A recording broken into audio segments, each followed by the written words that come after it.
கர்த்தருடைய நாமத்துக்கு ஸ்தோத்திரம் உண்டாவதாக. கிரியில்லாத விசுவாசம் செத்தது. அதாவது விசுவாசித்தால் மட்டும் போதாது, நம்முடைய வாழ்க்கையில் கிரியைகள் இருக்க வேண்டும்.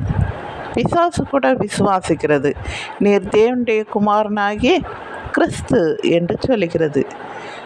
நாமளும் அவரை தேவன் என்று ஏற்றுக்கொள்கிறோம். ஆனால் நம்முடைய வாழ்க்கையில் என்ன இல்லை? கிரியை இல்லை. கிரியை இல்லாத விசுவாசம் செத்தது என்று சொல்லுகிறார் தேவன். நம்முடைய வாழ்க்கையிலே நன்மைகள் காணப்பட வேண்டும். ஆவியின் கனி 9 நம்மளுடைய வாழ்க்கையில் இருக்க வேண்டும். 10 கட்டளைகளை கடைப்பிடிக்க வேண்டும். புதிய கட்டளைகளாகிய 2 கட்டளையை நாம் கடைப்பிடிக்க வேண்டும். நம்மை நேசிக்கிறது போல பிறரை நேசிக்கணும். முழு இருதயத்தோடு முழு ஆத்மாவோடு தேவனை தொழுது கொள்ளணும். சரிங்களா? இப்படிப்பட்டவர்களே பரலோக ராஜ்யத்துக்கு போவார்களே தவிர, கிறிஸ்து பேரை வைத்து கொண்டு ஆலயத்துக்கு போனாலோ, நான் கிறிஸ்டின் என்று சொன்னாலோ பரலோகத்துக்கு போக முடியாது. நம்முடைய வாழ்க்கையில் கிரியைகள் இருக்க வேண்டும்.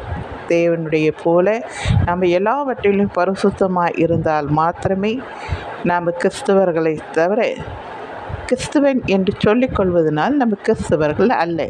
சரிங்களா? தேங்க்யூ.